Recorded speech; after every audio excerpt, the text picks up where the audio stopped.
कार्य किया है। ट्रस्टी गीता प्रेस श्री देवी दयाल अग्रवाल जी को सम्मानित करेंगे। आप सभी की उपस्थिति और तालियां निश्चित रूप से हर व्यक्ति में वो भाव भरेगी कि कैसे हम भी समाज के लिए कुछ विशिष्ट करें, ताकि इसी तरह से माननीय मुख्यमंत्री जी के हाथों हमारा भी सम्मान हो। और जब हमें सम्मान प्राप्त होता है तो हमारे दायित्व और बढ़ जाते हैं कि समाज को हम कुछ विशिष्ट और दें, उनके लिए कुछ अच्छा और करें। निश्चित रूप से ये दो विभूतियां पद्मश्री विश्वनाथ प्रसाद तिवारी जी और ट्रस्टी गीता प्रेस श्री देवी दयाल अग्रवाल जी का सम्मान करके हम गोरखपुर के जन जन में ये भाव भर रहे हैं कि आप सभी कुछ न कुछ विशिष्ट ऐसा करें कि हमारे जिले का, हमारे प्रदेश का, हमारे भारत देश का नाम हो। आज उद्घाटन सत्र में हम सभी एकत्रित हैं। मैंने आपसे बताया था कुछ देर पहले कि बहुत सारे हमारे सत्र होंगे आपके समक्ष। सारे सत्र देश के विकास से संबंधित होंगे, क्योंकि भारत का नया उत्तर प्रदेश कैसा हो उस पर भी केंद्रित होंगे सारे सत्र। कौन से वंचित लोग हैं, किन्हें विकास की ज़्यादा आवश्यकता है, किन क्षेत्रों में विकास की ज़्यादा आवश्यकता है, उस पर बहुत सारे विमर्श होंगे। लेकिन अभी माननीय मुख्यमंत्री जी हम सभी के साथ हैं, तो उनका पाथेय, उनका पथ प्रदर्शन, उनका मार्गदर्शन हम सभी के लिए बहुत आवश्यक है। तो मैं विनम्रता पूर्वक आग्रह करूंगी अपने माननीय मुख्यमंत्री जी से, गोरक्ष पीठाधीश्वर से, कि अपनी बातों से हमें राह दिखाएं कि हम किस राह पे चलें।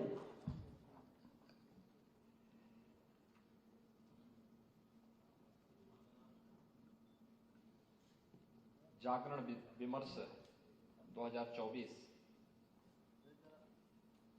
के आज के इस उद्घाटन कार्यक्रम में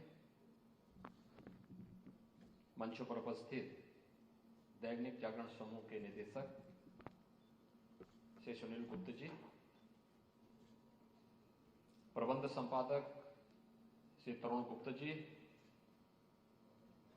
राज्य संपादक श्री आशुतोष शुक्ल जी, स्थानीय संपादक श्री मदन मोहन सिंह जी, आज के इस जागरण विमर्श के इस समिट में यहां पर उपस्थित सभी गोरखपुर के अलग अलग क्षेत्र से जुड़े हुए महानुभाव, बहनों और भाइयों, महायोगी गुरु गोरक्षनाथ की इस पावन धरा पर जागरण विमर्श के लिए मैं दैनिक जागरण समूह को हृदय से धन्यवाद देता हूं। लोकतंत्र में मीडिया की अपनी भूमिका है और उसकी भूमिका को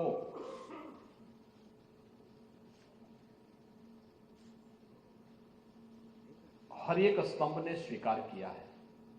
इसलिए चतुर्थ स्तंभ के रूप में मीडिया को एक मान्यता भी दी गई। जन जागरण के साथ साथ अंतिम पायदान पर बैठे हुए व्यक्ति की आवाज भी हर संवैधानिक संस्थाओं तक पहुंचाने में एक बड़ी भूमिका मीडिया करती है। शासन की विभिन्न प्रकार की योजनाओं को आम जन तक पहुंचाने और उसके प्रति आम जन को भी जागरूक करने में मीडिया की एक बड़ी भूमिका होती है। और फिर उसमें दैनिक जागरण जैसा समूह हो। दैनिक जागरण की प्रासंगिकता और दैनिक जागरण के बारे में इस प्रकार की चर्चा आज के दिन पर इसलिए भी महत्वपूर्ण हो जाती है। गोरखपुर में दैनिक जागरण एक लंबे समय से, लगभग 5 दशक से मीडिया के क्षेत्र में अपनी उपस्थिति दर्ज किए हुए है। यहां से उसका प्रकाशन जब प्रारंभ हुआ और इस दौरान दैनिक जागरण समूह देश के एक बड़े सांस्कृतिक अभियान का हिस्सा भी रहा। अभी 22 जनवरी को पूरी दुनिया ने एक नए भारत का दर्शन किया,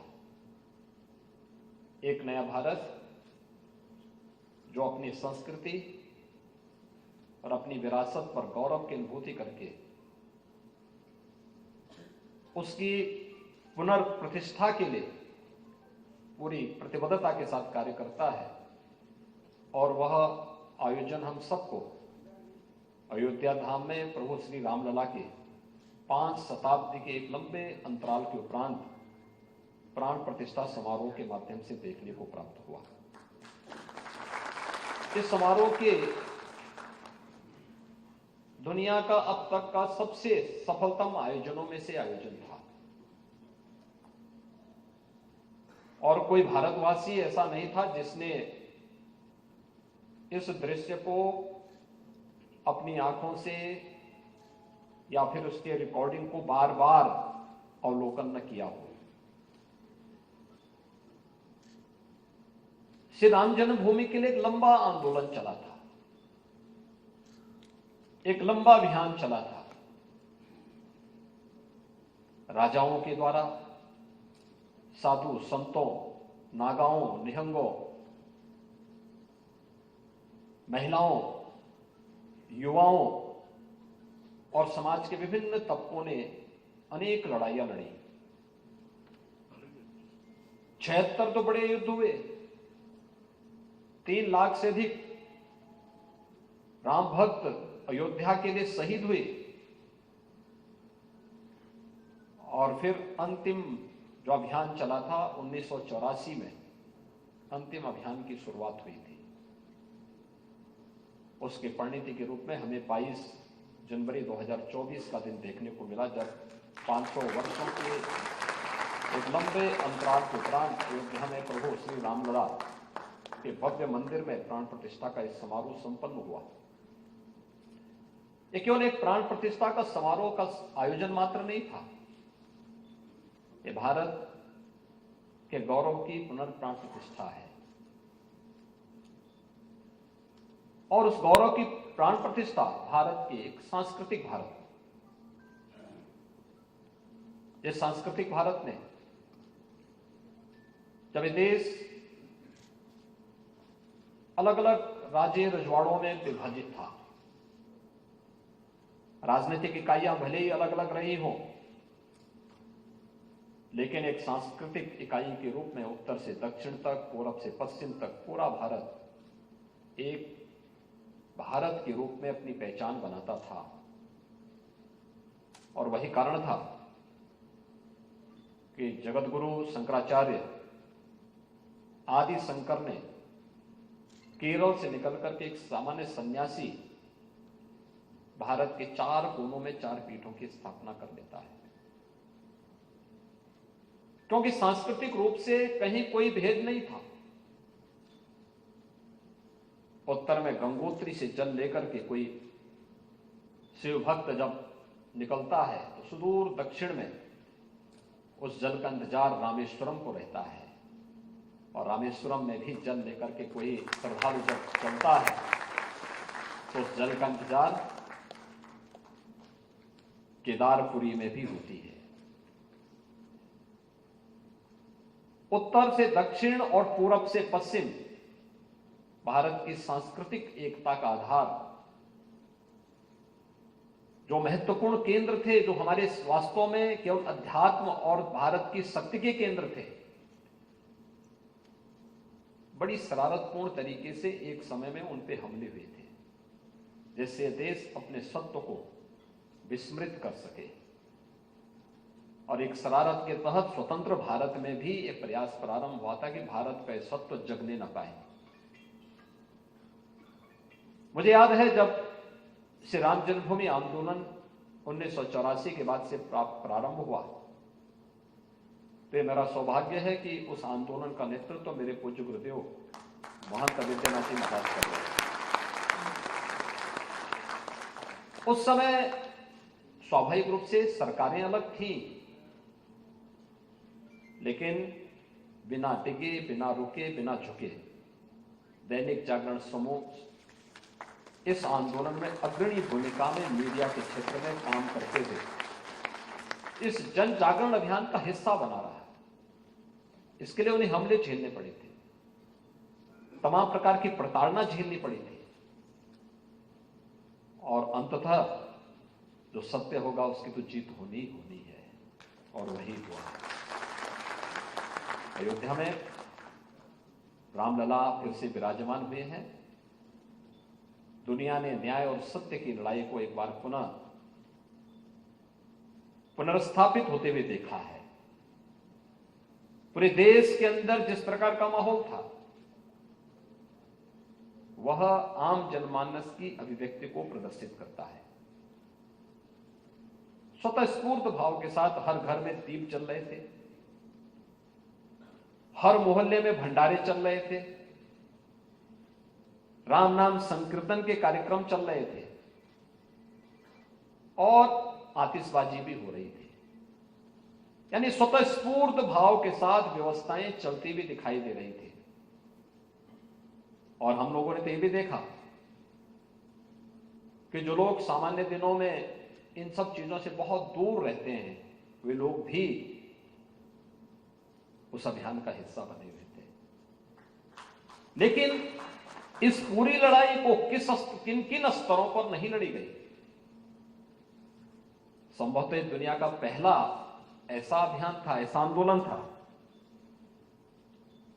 जब भारत के आत्मा के रूप में जाने वाले श्री राम को अपनी जन्मभूमि के लिए प्रमाण जुटाने पड़े थे। अनुमान करिए किस स्तर पर न दिए गए और किस किस प्रकार की लड़ाई नहीं लड़ी गई हो। हर प्रकार की लड़ाई लड़ी गई, लेकिन अंततः जो भारत का उद्घोष है सत्यमेव जयते का, वह सार्थक हुआ, और मैं इसके लिए आप सबको हृदय से बधाई देता हूं। हम सब एक नए भारत के नए उत्तर प्रदेश में हैं। अयोध्या में प्रभु राम की प्राण प्रतिष्ठा का एक कार्यक्रम इस नए उत्तर प्रदेश की प्राण प्रतिष्ठा का भी कार्यक्रम है। याद रखना, हम जब किसी व्यक्ति के बारे में, किसी समुदाय के बारे में, किसी प्रांत के बारे में, किसी देश के बारे में जानने का प्रयास करते हैं, तो भाई मैं तो प्रदेश का मुख्यमंत्री हूं, तो स्वाभाविक रूप से मैं प्रदेश की अच्छाई ही बोलूंगा, क्योंकि मैं बुराई बोलने के लिए तो यहां आया नहीं हूं। लेकिन इसका अनुमान आप उससे भी लगा सकते हैं जब कोई बाहर का व्यक्ति आपके बारे में अच्छा सोच रहा हो। 10 वर्ष पहले भारत की स्थिति क्या थी? जगह जगह उपद्रव हो रहे थे, व्यापक असंतोष था, दुनिया में इज्जत नहीं रह गई थी, लोग संदेह की निगाहों से भारत को देखते थे, भारत के पासपोर्ट की कोई कीमत दुनिया में नहीं रह गई थी, भारत की सीमाएं सुरक्षित नहीं थी। प्रधानमंत्री मोदी जी के नेतृत्व में जैसे पिछले 10 वर्ष के अंदर भारत ने हर एक क्षेत्र में नई प्रगति की है, नया पहचान बनाई है, नए भारत के रूप में अपने आप को प्रस्तुत किया है, दुनिया में भारत की पासपोर्ट की कीमत बढ़ी है, भारत का गौरव बढ़ा है, ऐसे ही पिछले 7 वर्ष के अंदर उत्तर प्रदेश के बारे में भी आपको देखने को मिला होगा। आज से 7 वर्ष पहले उत्तर प्रदेश के लोग बाहर जाते थे, लोग बड़ी संदेह की निगाहों से देखते थे, और कुछ जगहों, कुछ जनपद तो ऐसे थे जिनके नाम पर लोग होटल और धर्मशालाओं में कमरे भी नहीं देते थे। वहां के लोग अगर अपने जनपद की पहचान बता देते थे तो लोग किराए पे मकान नहीं देते थे, संदेह की निगाहों से देखते थे। युवाओं के सामने पहचान का संकट, हर तबके के नागरिकों के सामने पहचान का संकट तो प्रदेश के बाहर था, लेकिन प्रदेश के अंदर भी हर दूसरे तीसरे दिन तो दंगे होते थे, व्यापार चौपट होता था। जो उद्यम पहले से लगे हुए थे वे यहां से बंद करके भाग रहे थे। विकास की स्थिति तार तार थी। 17 में हम लोग आए थे, प्रदेश में वेतन देने के लिए पैसा नहीं था। बिजली की स्थिति आप देखते थे, गोरखपुर में ही 4 से 5 घंटे बामुश्किल बिजली मिल पाती थी। ये सभी पूरे प्रदेश की, क्यों गोरखपुर की नहीं, कमोबेश 3-4 जनपदों को छोड़ दें तो पूरे प्रदेश की ही स्थिति थी। इंफ्रास्ट्रक्चर बहुत कमजोर था। प्रदेश में केवल 2 एयरपोर्ट पूरी तरह क्रियाशील थे, एक लखनऊ और एक वाराणसी। बाकी गोरखपुर में एक फ्लाइट कभी कभी आती थी। अन्य एयरपोर्ट लगभग बंदी के कगार पर थे। इंटर स्टेट कनेक्टिविटी बहुत खराब थी।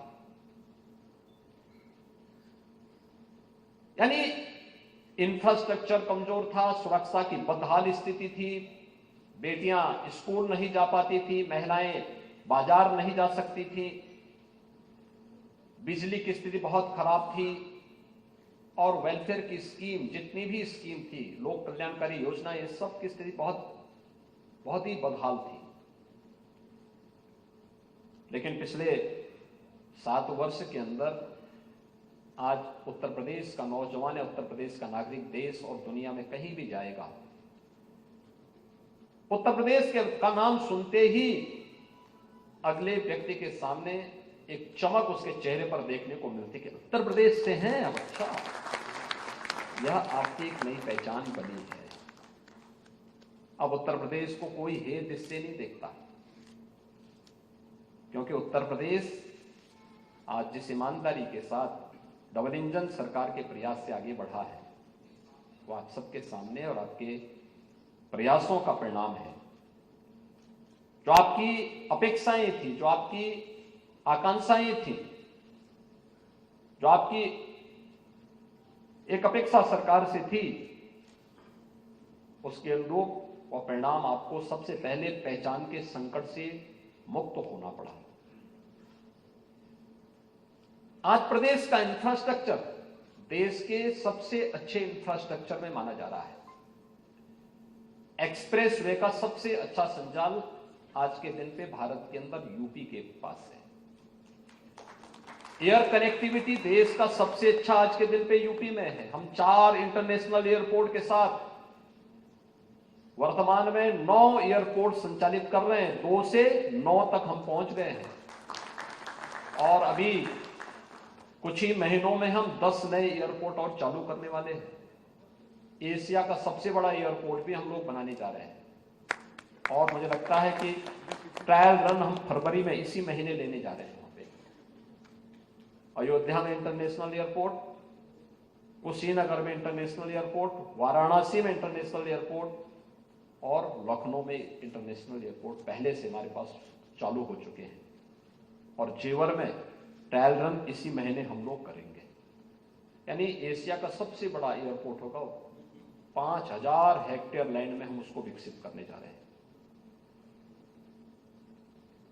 इंटर स्टेट कनेक्टिविटी को हमने बेहतर किया है। इंटर स्टेट कनेक्टिविटी नेपाल से, बिहार से, झारखंड से, छत्तीसगढ़ से, मध्य प्रदेश से, राजस्थान, हरियाणा, उत्तराखंड, दिल्ली, इन सब के मार्गों को, मुझे याद है आज से 7 वर्ष पहले दिल्ली का इंफ्रास्ट्रक्चर अच्छा माना जाता था एनसीआर में, और उसमें गुड़गांव का अच्छा माना जाता था।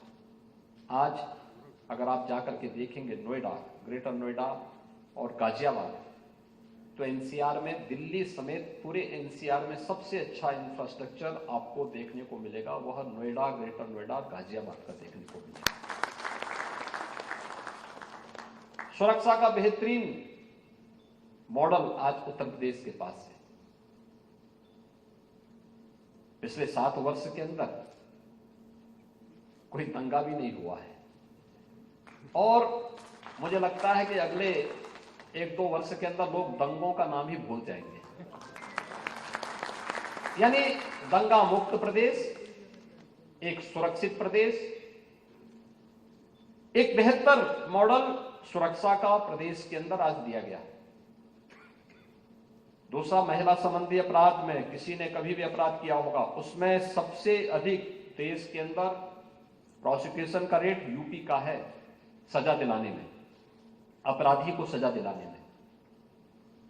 यह भी यूपी ने करके दिखाया। टेक्नोलॉजी का, पुलिस कार्मिकों की अवस्थापना सुविधाओं का विकास भी यूपी ने किया।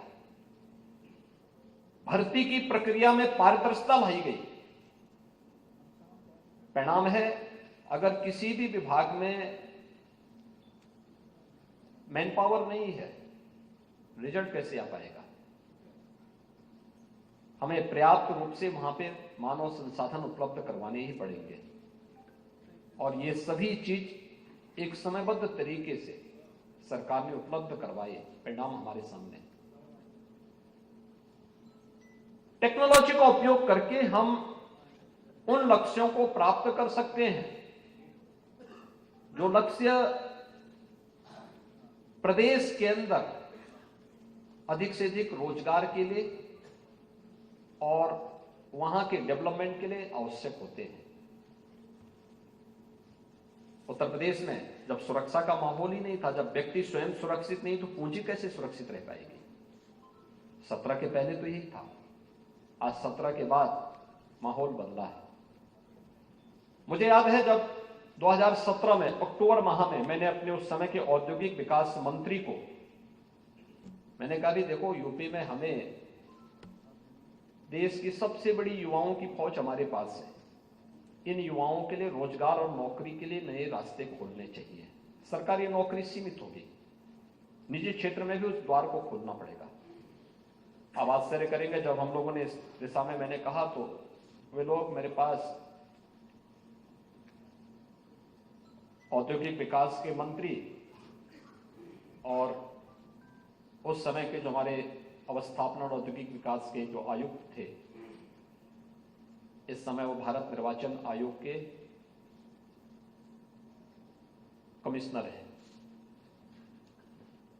तो ये दोनों लोग मेरे पास आए। उन्होंने कहा, साहब हम लोग एक इन्वेस्टर समिट करना चाहते हैं। मैंने कहा, क्या लक्ष्य रखा है? तो उन्होंने कहा कि 20,000 करोड़। मैंने कहा, नाम क्या रखा है? कहा, ग्लोबल इन्वेस्टर समिट। मैंने कहा, 20,000 करोड़ में आप ग्लोबल इन्वेस्टर समिट करेंगे? नाम बदलो पहले। भाई, या तो उसके अनुरूप निवेश हो और या फिर नाम बदल दो, इन्वेस्टर समिट सामान्य इन्वेस्टर समिट कर दो। उन्होंने कहा क्या? मैंने कहा, भी छोड़ो, पहले तो टारगेट ठीक करो अपना। तो मैंने कहा, कितना रखे? मैंने कहा, 2 लाख करोड़ कर दो। कहा, 2 लाख? मैंने कहा, हाँ। कहा कि कौन यूपी में निवेश करेगा? देखिए, अक्टूबर 17 की बात है। मैंने कहा, यूपी में होगा भाई, पिछले 6 महीने के अंदर कुछ प्रयास किए गए हैं, परिणाम आएंगे। कहा, नहीं, हम लोग तो घूमते हैं, अभी कोई माहौल नहीं बन पाया है। मैंने कहा, बनाएंगे, प्रयास तो करो थोड़ा। 20,000 नहीं, 20,000 तो फोन में कहीं कर देंगे, 20,000 रुपये आ जाए, 20,000 करोड़ रुपये आ जाएगा। एक बड़े उसको लेकर के चलो। और फिर मैंने उनको टारगेट दिया। मैंने कहा, कुछ रोड शो की तैयारी करो, चलेंगे, कुछ जगह जाएंगे, लोगों को लेकर के आएंगे। एक वो समय था हमारे सामने, और फरवरी 2023 में हमने पहली बार ग्लोबल इन्वेस्टर समिट किया। हम लोगों को 40 लाख करोड़ रुपए के निवेश के प्रस्ताव प्राप्त हुए। 20,000 करोड़ से 40 लाख करोड़ रुपए, और इसी महीने हम उसमें से 10 लाख करोड़ का निवेश का ग्राउंड ब्रेकिंग करने जा रहे हैं, शिलान्यास करने जा रहे हैं। यह है नया उत्तर प्रदेश। लेकिन इसके लिए सरकार को अलग अलग स्तर पर, यानी ये निवेश क्या दिखाता है? 1,10,00,000 नौजवानों को सीधे सीधे नौकरी।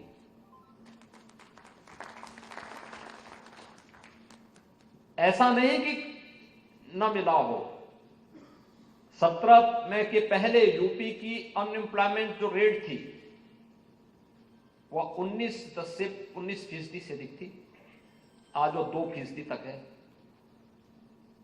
इसका मतलब यहां के नौजवानों को रोजगार के अवसर मिले हैं, नौकरियां मिली हैं, हर एक फील्ड में मिली है। उसके सामने पहचान का संकट दूर हुआ है, वह स्वावलंबन की ओर अग्रसर हुआ है। अलग अलग फील्ड में उसके लिए अनेक अवसर प्राप्त हुए हैं। हां, इसके लिए हमें टेक्नोलॉजी का उपयोग करना पड़ा, रिफॉर्म करने पड़े, नौकरशाही की जकड़न से मुक्त व्यवस्था को काफी हद तक करना पड़ा। और उसके लिए किए गए रिफॉर्म के लिए सरकार को अपने आप को तैयार करना पड़ा, लैंड बैंक बनाना पड़ा, अलग अलग सेक्टर की पॉलिसीज तैयार करनी पड़ी। परिणाम है निवेश मित्र पोर्टल एक और है। देश का सबसे बड़ा निवेशकों के लिए, किसी भी इन्वेस्टर के लिए सबसे बड़े प्लेटफॉर्म के रूप में आज निवेश मित्र पोर्टल उत्तर प्रदेश के अंदर कार्य कर रहा है। उत्तर प्रदेश के अंदर हम लोगों ने एमओयू की मॉनिटरिंग के लिए भी एक पोर्टल तैयार किया, सफलतापूर्वक अपना काम कर रहा है। उसको कार्यालय का चक्कर नहीं लगाना पड़ेगा। और निवेश करने के बाद भी अगर किसी एक व्यक्ति ने अपना निवेश सफलतापूर्वक कर लिया है तो उसके बाद इंसेंटिव वितरण के लिए भी एक पोर्टल अलग से इस पे काम करेगा कि स्वयं इन्वेस्टर के पास उसका इंसेंटिव जो गवर्नमेंट ने पॉलिसी के दायरे में रहकर के उसको उपलब्ध कराना, यह भी उसके पास स्वतः स्फूर्त भाव से जाएगा, उसको कहीं जाने की आवश्यकता नहीं पड़ेगी। इन सबकी मॉनिटरिंग के लिए भी एक सिस्टम अलग से किया गया है, जिसमें हमने 100 ऐसे युवाओं को अलग अलग इन्वेस्टर और इंडस्ट्रियलिस्ट के साथ जोड़ करके उन्हें एक व्यवस्था के साथ जोड़ा है कि वह इसकी रिपोर्ट हर महीने उपलब्ध कराएगा। ऑनलाइन इन सभी चीजों की फीडबैक वह सरकार को उपलब्ध करवाएगा, जो इंडिपेंडेंट रूप से फील्ड में तैनात रहकर के काम कर रहे हैं और अपना रिपोर्ट हर सप्ताह 15 दिन में जिनकी समीक्षाएं होती रहती हैं। आज परिणाम है, जब सरकार के द्वारा ये कदम उठाए गए तब निवेश के इतने बेहतरीन प्रस्ताव उत्तर प्रदेश में प्राप्त हो रहे हैं और देश और दुनिया का हर बड़ा इन्वेस्टर आज के दिन पे यूपी में आना चाहता है। यूपी में रोजगार के अवसर सृजित हो रहे हैं, विकास की एक नई गाथा उत्तर प्रदेश आज लिख रहा है। आज यूपी में बेहतर नेटवर्क सड़कों का भी है, रेलवे का भी है, एयर कनेक्टिविटी का भी है और इनलैंड वाटरवे का भी है। यूपी के बारे में एक बात कही जाती थी, इस लैंडलॉक्ड स्टेट है, समुद्र से इसकी कोई सीमा नहीं है। लेकिन हम सब आभारी हैं प्रधानमंत्री मोदी जी के, जिन्होंने वाराणसी से हल्दिया को पहला जोड़ा। अब हम लोग प्रयास कर रहे हैं अयोध्या को भी इस रूट के साथ जोड़ने की तैयारी सरयू नदी के माध्यम से हम करें। हम लोगों ने प्रदेश में स्टेट का अपना इनलैंड वाटरवे अथॉरिटी का गठन कर लिया है। ये कार्रवाई हमारी तेजी के साथ आगे बढ़ रही है, लेकिन सरकार की नियत पे ये निर्भर करता है कि वह किस प्रकार का माहौल देना चाहती है। अगर सरकार की कार्य पद्धति पारदर्शी और ईमानदारी पूर्ण है तो परिणाम दे सकती है, लेकिन अगर सरकार स्वयं बेईमान है, भ्रष्ट है, उसकी कार्य पद्धति में ही खोट है, तो परिणाम भी उसी प्रकार के देखने को मिलेंगे जैसे कि 2017 के पहले था। आज उत्तर प्रदेश एक आर्थिक निवेश का महत्वपूर्ण गंतव्य तो बना ही है। इस दौरान हमने ईज ऑफ डूइंग बिजनेस को 14वें नंबर से 2 से भी आगे हम बढ़ चुका है, 2 से भी नीचे हमारा आ चुका है, यानी लगभग 1 की लड़ाई यूपी लड़ रहा है वर्तमान में। और जब हम लोग आए थे उत्तर प्रदेश आबादी में तो देश के अंदर सबसे पहले नंबर पर था, लेकिन हम देश की 6ठी अर्थव्यवस्था कहलाते थे। आज उत्तर प्रदेश देश की नंबर 2 की अर्थव्यवस्था बन चुका है और अगले 5 वर्ष के अंदर उत्तर प्रदेश को देश की अग्रणी अर्थव्यवस्था के रूप में स्थापित करना है। उस प्रकार की स्थितियां हमारे पास मौजूद है, प्रकृति के द्वारा उस प्रकार के संसाधन हमारे पास मौजूद हैं, उस प्रकार के अवसर है। अयोध्या केवल अयोध्या नहीं है, अयोध्या दुनिया की एक सांस्कृतिक राजधानी के रूप में स्थापित होगी। अब नई अयोध्या को आप देखने जाइए। आपने अयोध्या की वीरानी को देखा होगा, अयोध्या के कर्फ्यू को देखा होगा। अब इस नई अयोध्या को आप जाकर के थोड़ा देखिए, आपको एक जैसी नजर आएगी पूरी अयोध्या। जो तंग सड़कें थी ना, आज वो 4 लेन में बदल चुकी है। अयोध्या का एयरपोर्ट 821 एकड़ लैंड में हम लोगों ने बना करके भारत सरकार को दे दिया कि भारत सरकार इसको वायु सेवा वहां संचालित करे। 4 लेन की कनेक्टिविटी को पूरी तरह जोड़ा जा चुका है, बेहतरीन सुविधाएं दी जा रही है वहां पे। ये सभी चीजें जो लोगों ने कभी कल्पना भी नहीं की होगी। अयोध्या में एयरपोर्ट आज के लोगों के लिए कल्पना थी, यद्यपि भगवान राम ने वो त्रेता में साकार कर दिया था। तो लोग इसी से संतुष्ट होते थे कि भगवान पुष्पक विमान से आए थे, लेकिन भगवान की प्रेरणा से हम भी किसी विमान से अयोध्या आए, ये लोगों के लिए सपना था। लेकिन आज 12 से 14 फ्लाइट अयोध्या से देश के अलग अलग स्थानों के लिए उड़ रही है, ये प्रारंभ हो चुका है। यानी तेजी के साथ आगे बढ़ना। और एक अयोध्या, यानी 22 जनवरी को कार्यक्रम संपन्न हुआ। 22 जनवरी से लेकर के आज 4 फरवरी है। इन 11-12 दिनों में ही लगभग 30 लाख श्रद्धालुओं ने अयोध्या में दर्शन कर लिया है। अनुमान कर सकते हैं अयोध्या किधर जा रही है, और ये बना रहना है, ये मोमेंटम बना रहना है, आगे बढ़ता जाएगा, लगातार बढ़ेगा, कोई परेशानी नहीं। हर व्यक्ति आ रहा है, अभिभूत है नई अयोध्या को देख करके, अयोध्या की रौनक को देख करके। जो लोग पहले जब हम वहां के इंफ्रास्ट्रक्चर पर काम कर रहे थे, उस समय हमारी नियत पर उंगली उठाता था, आज वो प्रफुल्लित है कि नहीं साहब वो गलत था और सरकार के कदम सही थे। हम लोगों ने उस समय जो कुछ उनसे कहा था, आज वो देखने को मिल रहा है। अयोध्या ने तो कभी सोचा ही नहीं था। पहले दिन ही श्रद्धालु इतने आए कि अयोध्या के व्यापारियों का जितना सामान था सब बिक चुका था। फिर उनके लिए अलग से व्यवस्था हमें बनानी पड़ी कि भाई देखो सामान रखो, अब तो बिकना है, लेकिन ज्यादा रेट नहीं, वही लेना जो सही हो। होटल, एक सोचिए, एक रूम की कीमत, यहां पे हमारे इस होटल के मालिक होंगे और दोनों जो है अतुल जी भी और आनंद जी भी दोनों लोग होंगे। उनसे भी मैं कहूंगा कि होटल के रेट थोड़ा कंट्रोल करके ही रखेंगे। अच्छा होटल बना है गोरखपुर का, ये 5 स्टार होटल, और पिछले महीने मुझे ये अवसर मिला था कि मैं इसका उद्घाटन करूं। मुझे अच्छा लगा कि आज मुझे इसके सभागार में आने का अवसर प्राप्त हुआ है और दैनिक जागरण के कारण ये भी संभव हो पाया है। अयोध्या में एक होटल, यानी एक रूम की कीमत 1,80,000। अरे हमने कहा सब बंद करो भाई, लोग आ रहे हैं, मैसेज क्या लेके जाएंगे। कंट्रोल किया गया। और 22 के लिए तो हमने सारे रूम अपने पास हमने ले लिए। हमने कहा भी देखो जो रेट होगा हम उसी रेट के आधार पर सही रेट पे लेंगे, और सारे कमरे हमें बुक करके फिर मुझे अपने स्तर पर आवंटित करवाने पड़े थे सभी अतिथियों को कि नहीं ऐसा नहीं चल सकता। एक अवसर है, एक दिन के लिए नहीं है, अब ये हजारों हजार वर्षों का चलेगा कार्य। तो ये अवसर, अनेक रोजगार के अवसर सृजित होंगे।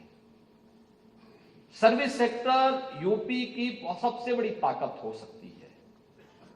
आप सोचिए, अभी तो हमने थोड़ा प्रयास किया है, जब थोड़ी प्रयास में हम लोग गत वर्ष, देखिए एक बार मैं पहले लोग मुझसे पूछते थे यूपी में कितना टूरिस्ट आएगा, तो मैंने 17 में पूछा, मैंने कहा यार कितना आता है, बताया गया कि 3 करोड़ लोग वार्षिक आते हैं। तो हमने कभी हम इसको 5 करोड़ तक लेके जाएंगे। तो मैंने कहा 18 में हम इसको 10 करोड़ तक लेके जाएंगे। 19 में प्रयागराज कुंभ था, मेरे सामने लक्ष्य था कितना लोग कितना होना है।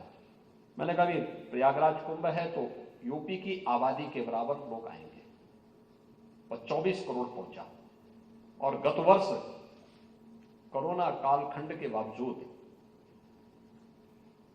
33 करोड़ पर्यटक यूपी में आए थे। अब अयोध्या भी आ गया है, तो अब देखना यूपी में इनकी संख्या कितनी बढ़ती है। ये रोजगार के नए स्रोत देंगे, नए अवसर उपलब्ध करवाएंगे, टैक्सी के लिए, होटल के लिए, रेस्टोरेंट के लिए, मार्केट, सामान्य मार्केट के लिए, एयर के लिए, बस सेवा के लिए, रेलवे की सेवा के लिए, अन्य तमाम सेवाओं के लिए एक नए अवसर उपलब्ध होंगे। ढेर सारे रोजगार के अवसर सृजित होने जा रहे हैं। नए टूरिस्ट गाइड हमें देने का अवसर प्राप्त होगा। अलग अलग सेक्टर में हम लोग कुछ नया देने में सफल होंगे, और यह एक अवसर है, चाहे काशी विश्वनाथ धाम का हो, चाहे अयोध्या धाम का हो, चाहे प्रयागराज का हो, चाहे बौद्ध सर्किट का हो, या अन्य जितने भी इस प्रकार के यूपी में स्पिरिचुअल टूरिज्म के डेस्टिनेशन हैं, इन सबको डेवलप करने के साथ सर्विस सेक्टर में यूपी की अपार संभावनाओं से ढेर सारे रोजगार के सृजन लेने का एक अवसर उत्तर प्रदेश वासियों को प्राप्त होंगे। हर एक फील्ड में उत्तर प्रदेश आज कुछ नया कर रहा है, और उसके परिणाम भी हमारे सामने उसी रूप में देखने को मिलेंगे। एक नए भारत का ये नया उत्तर प्रदेश है, जो न केवल हर एक व्यक्ति को सुरक्षा दे रहा है, बल्कि उनके सर्वांगीण विकास का मार्ग भी प्रशस्त करते हुए देश की अग्रणी अर्थव्यवस्था के रूप में अपने आप को स्थापित करके भारत के इकोनॉमी का एक ग्रोथ इंजन बन करके भारत में प्रधानमंत्री मोदी जी के विजन के अनुरूप भारत की अर्थव्यवस्था को अगले 3 वर्ष के अंदर $5 ट्रिलियन की इकोनॉमी बनाने में अपना योगदान देने में बड़ी भूमिका का निर्वहन करेगा। और इस निर्वहन के लिए उत्तर प्रदेश पूरी तैयारी के साथ, पूरी मजबूती के साथ कार्य कर रहा है, और यही नए भारत का उत्तर प्रदेश है जिसने अपने आप को साबित किया है और आगे भी साबित करेगा। मैं दैनिक जागरण समूह को आज के इस जागरण विमर्श के लिए हृदय से धन्यवाद दूंगा। गोरखपुर की जिन 2 विभूतियों को आज यहां सम्मानित किया गया है, ख्याति लब्ध साहित्यकार श्री विश्वनाथ तिवारी जी को, और पिछले 100 वर्षों से सनातन हिंदू धर्म के साहित्यिक प्रचार के माध्यम से देश और दुनिया के हर घर तक भारत के वैदिक साहित्य को पहुंचाने की एक अभिनव केंद्र श्री गीता प्रेस के ट्रस्टी देवी दयाल जी को आज यहां सम्मानित किया गया है। मैं इन दोनों विभूतियों को हृदय से अभिनंदन करता हूं, उन्हें बधाई देता हूं। दैनिक जागरण समूह को इसके लिए हृदय से धन्यवाद देता हूं, और बहुत अच्छा चयन किया इन्होंने दोनों का, और दोनों ने साहित्यिक जगत में बड़ी सेवा की है। एक ने प्रचार प्रसार और साहित्य के प्रिंटिंग में, और एक ने साहित्य के लेखन में। दोनों ने अपने अपने फील्ड में कुछ नया करने का प्रयास किया है। मैं इसके लिए आपको हृदय से धन्यवाद देता हूं। सुनील जी को, तरुण जी को, आशुतोष जी को, और मदन मोहन जी को, और उनकी पूरी टीम को इस पूरे दैनिक जागरण विमर्श के लिए हृदय से धन्यवाद देते हुए अपनी बात को यहीं पे विराम देता हूं। धन्यवाद। जय हिंद। सुनियोजित और समर्पित प्रयास का सफल परिणाम आप सभी के समक्ष निकला, और नए भारत का नया उत्तर प्रदेश आपके समक्ष। माननीय योगी जी का यही मानना है कि ऊंचे संकल्पों को लेकर साथ चलो, मंजिल चलकर पास तुम्हारी आएगी। अपने व्रत का पालन करते सतत